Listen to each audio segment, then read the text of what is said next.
Salut à tous, je ne suis pas Julien Baloul, mais vous regardez quand même sur le web le magazine qui décrypte l'actualité via les réseaux sociaux et Internet. Alors au programme aujourd'hui, retour sur les réactions des réseaux sociaux suite au score record du Front National en France, découverte avec notre invité de Sensebo, une application pour régler votre climatisation via votre smartphone, et le bad buzz de la SNCF. Mais avant d'évoquer tous ces sujets et l'événement du jour, c'est la visite du pape François en Israël, une visite que les chrétiens du monde pouvaient suivre plus que jamais par Internet, Twitter, application ou site officiel, découverte de l'univers web de celui qu'on surnomme le pape connecté. Surnommé le pape connecté, l'univers Internet du pape François, c'est 12 millions d'abonnés Twitter, 91 000 abonnés, 16 millions de vues sur le compte YouTube et 10 millions de visites mensuelles sur son site officiel. Et en prévision, un compte Facebook et Instagram sont dans les cartons. Pour cause, pour le pape François, Internet est un cadeau de Dieu.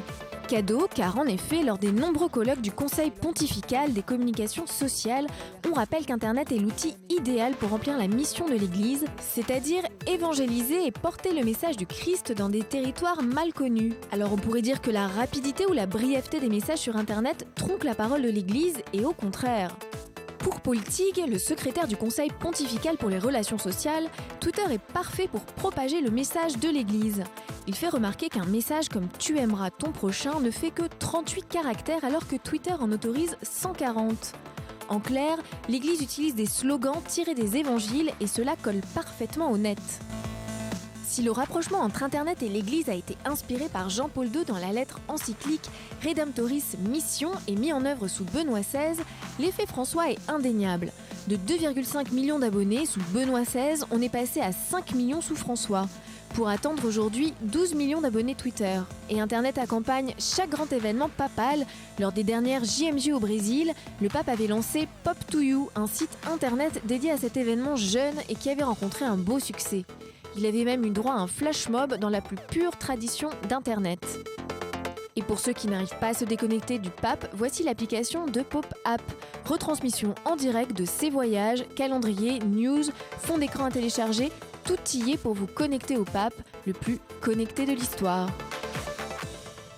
Après les résultats des élections européennes qui ont mis largement en tête le Front National, le net français réagit vivement à ce séisme électoral et très vite une polémique fait son apparition sur le net où peu à peu les internautes se rendent compte que finalement peu d'entre eux se sont déplacés aux urnes pour ces européennes qui ont vu la montée des extrêmes et des eurosceptiques, notamment en Grèce et au Royaume-Uni. En France, un tiers des moins de 35 ans ont voté pour le Front National. Un hashtag a été créé, tout sauf le FN, une mobilisation tardive contre le parti d'extrême droite, trop tardive pour certains, comme en témoigne ce tweet très acide du tweetos Michael. Le hashtag tous unis contre le FN est aussi efficace que créer une page Facebook pour guérir le cancer. On ouvre maintenant une page high-tech, on va parler donc maintenant de Sensebo, une invention israélienne qui vous permet à partir de votre smartphone de contrôler votre air conditionné. Alors cela peut paraître être un gadget, mais avec près de 300 jours d'ensoleillement par an ici en Israël, c'est un enjeu. À la clé, 40% d'économie d'énergie. On en parle dans un instant avec Ran Ross, le cofondateur de l'application, juste après une découverte en images de cette appli. It's based on a simple idea, really. Just make me feel good. Hey, Paul and Dan, what's the temperature in the room right now? 90 degrees Fahrenheit. Is it hot or cold? Hot. You see, nobody cares what the exact temperature is. It's just about being comfortable. Sensibo is a device that turns any remote-controlled AC into a connected, super smart one. So smart, in fact, that if you choose full automatic mode, you'll never have to think about your AC ever again. Sensibo turns up the heat before you wake up in the winter. It cools your house down before you come home in the summer. It's like your mom and dad, just without having to hear about his back problems. Hi, Mom. I'd like to take a brief moment and explain how Sensibo's installed. Live in a rented apartment? Sensibo can be moved from AC to AC. Here's how. Radros, merci d'être avec nous. Vous êtes le cofondateur de cette entreprise. Alors, quand on entend parler de cette application, on se dit que c'est un gadget de plus pour Internet, une petite application de plus, alors que votre argument, c'est de faire économiser 40% d'énergie. Est-ce que c'est vraiment le sens de votre démarche ? Oui, comme vous savez, le climatiseur prend beaucoup d'électricité. Ça consomme à l'été quelquefois 60% de l'électricité produite. Et nous avons en fait nous avons eu 15 prototypes que nous avons essayés ici en Israël à l'été dernier.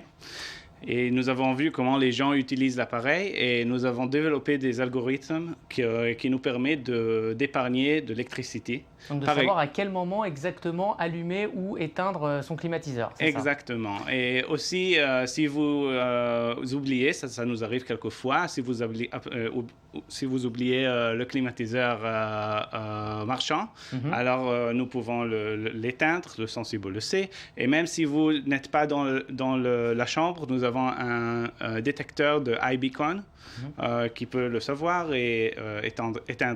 Et donc vous contrôlez tout avec votre smartphone, hein, c'est ça. Alors vous avez utilisé le crowdfunding pour financer votre projet. On en est à 43 000 $ aujourd'hui sur les 70 000 dont vous avez besoin. Est-ce que pour vous, cette méthode, c'est une manière de tester le succès avant même que cela sorte? Est-ce que si vous avez l'adhésion des internautes, vous savez que ça va fonctionner dans le futur?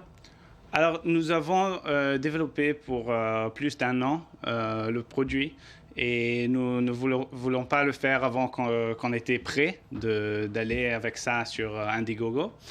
Mais bien sûr, nous aimons bien d'utiliser le feedback de la communauté pour encore ajouter et faire Sensibo le meilleur possible pour nos clients. Alors, il y a beaucoup d'entreprises israéliennes qui sont rachetées. Est-ce que vous avez déjà eu des offres de rachat alors que le produit est en plein développement?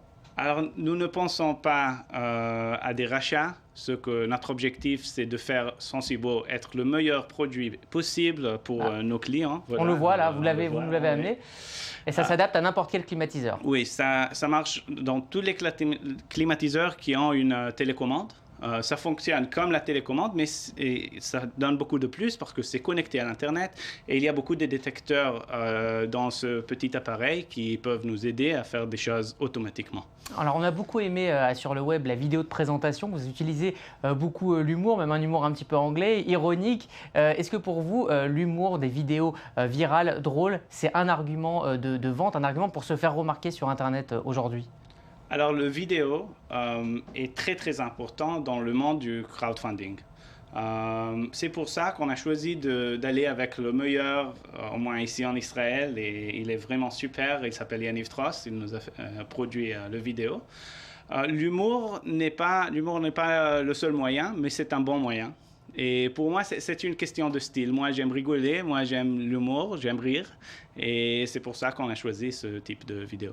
Alors, on parle beaucoup d'objets connectés, on dit que c'est le futur. On parle aussi de domotique. La domotique, c'est de contrôler sa maison avec des appareils électroniques. Est-ce qu'aujourd'hui, vous pensez, en tant que spécialiste, qu'on est au tout début de cette période ou est-ce qu'on est vraiment en plein dedans, qu'on est rentré dans l'ère du tout connecté? Alors, il n'y a pas de question. On n'est qu'au début. Il y a plein de choses qui peuvent se faire et je pense personnellement que les meilleures solutions sont celles qui utilisent ce qui existe déjà. Par exemple, le Sensibo, vous n'avez pas besoin de changer le climatiseur pour le faire connecter à l'Internet et le mettre intelligent. Ça prend 5 minutes, vous mettez le Sensibo et voilà. Alors, on va économiser beaucoup d'argent avec votre invention, mais combien ça va coûter à la vente ? Est-ce que vous avez déjà une idée? Oui, alors à la vente, pour le premier climatiseur, ça coûte 159 $. Mais maintenant, pour ceux qui vont chez Indiegogo et vont acheter en avance, alors c'est beaucoup plus à bon marché. Moins cher. Moins cher, voilà. Oui. C'est moins cher, c'est 79. D'accord, et la sortie est prévue pour? La sortie est prévue pour les gens qui achètent à Indiegogo pour 2015, janvier 2015. Et puis, quelques mois plus tard, ça sera dans les magasins. Et après ce projet, est-ce que vous pensez développer d'autres idées? Vous êtes déjà sur d'autres idées d'objets connectés? Alors, nous avons beaucoup d'idées, mais une idée, c'est une chose et un produit, c'est un autre. Alors maintenant, notre objectif est très clair de faire Sensibo le meilleur produit pour les climatiseurs. Après, on pourrait faire d'autres choses. Merci beaucoup, Oran. Merci d'avoir été avec nous. On va parler maintenant d'un vieux rêve humain qui est en passe de se réaliser.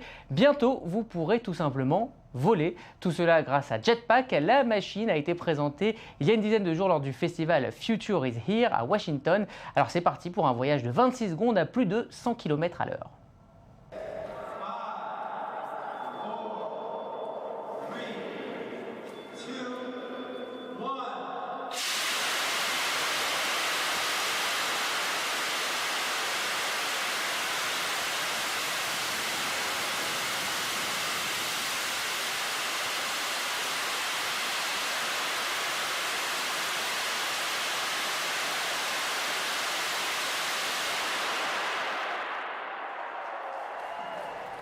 Voilà, sachez que la machine qui fonctionne à base d'eau oxygénée et d'azote gazeux sera bientôt disponible à la vente, a annoncé la société JetP. La capacité de voler vous coûtera quand même entre 100 000 et 150 000 $. Alors fort heureusement, lorsqu'une femme est agressée en pleine rue par son compagnon, les passants réagissent et lui portent secours. Mais qu'en est-il si c'est la femme qui agresse son compagnon? Eh bien c'est ce qu'a voulu montrer l'association anglaise Mankind Initiative dans cette caméra cachée en plein cœur de Londres. What? 2 fucking o'clock. Come here. Get your hand off me. Come here. What? Where were you? I'm not talking to you about this. I'm not talking to you about this. Get your hand off me. People are looking at us. I swear to God, Chris, I swear to God. People are looking at us. Will you get your hand off me? Stop. They're looking. People are looking. What's wrong with you? Honestly, we're fine. Grant, thanks. Okay, because someone will call the police if you carry on doing that to someone. Okay. Because if I don't, someone else will. Okay. It's perfectly fine. What do I do what? Do you ever listen to me? Chrissy, stop. You're crazy, fucking man. manic. I've been talking at you for the last 10 minutes and you haven't listened. You haven't gotten into fucking what I've been saying to you. Then you're fucking not even listening to me, that's what. Why do I push you like that? Because you won't fucking respond to me and you won't listen to me. You think you're fucking all manly. I wasn't. No, you can't be. No, you can't be. Don't try and fucking walk away. Stop. Was it fucking bullshit? Was it fucking bullshit? What the fuck is wrong with you? What the fuck's wrong with me? There's nothing. Don't give me that shit. Voilà une scène qui fait sourire les passants mais qui fait aussi réfléchir. On passe maintenant au bad buzz du week-end. À la base, il y a cette info du Canard enchaîné qui révèle que les rames commandées par la SNCF à Alstom et au Canadien Bombardier sont un poil trop larges. Eh bien, que le rabotage des quais va coûter, de certaines gares, coûtera en France une 50aine de millions d'euros. Au final, on obtient un nombre impressionnant de parodies. Les meilleurs ont été sélectionnés par Laura Duhamel. Mercredi dernier, les responsables de la SNCF étaient quelque peu embarrassés et pour cause, les nouvelles rames commandées par Alstom étaient un peu trop larges. Entendez par là que les trains ne passeront pas. Admettons qu'on l'ait prévu plus tôt. Coût total de la bourde, 50 millions d'euros. Évidemment, une telle gaffe n'a pas échappé aux internautes. Et ce week-end, c'est un véritable concours de blagues et de mèmes sur la SNCF qui a été lancé sur les réseaux sociaux. Il y a la version aménagement d'intérieur, la version râpe à fromage, et on apprend aussi la mutation du responsable du fiasco à la sélection des musiciens de la RATP. Et qui dit gros buzz dit aussi récupération par le marketing. Le community manager de la marque Innocent a donc sauté sur l'occasion avec un joli compliment adressé à la SNCF. Mais le dernier mot finalement ce sera ça. Toutes les blagues sur la SNCF ont été écoulées, vous pouvez maintenant vous taire. La réponse du coup de Twitter parodique de la SNCF a donc remporté la palme et cloue le bec à tous les petits rigolos du web. On continue dans le registre de la parodie bien cinglante avec un œil du net en partie consacré à David Guetta. Alors on connaissait les DJ David Guetta et Avicii, et bien voici désormais Davichi, un personnage créé par l'équipe de l'émission satirique le Saturday Night Live, musique répétitive, millions de dollars et fans stupides, tout y est. Le buzz est mondial pour Davichi, presque aussi populaire que David Guetta avec 6,6 millions de vues.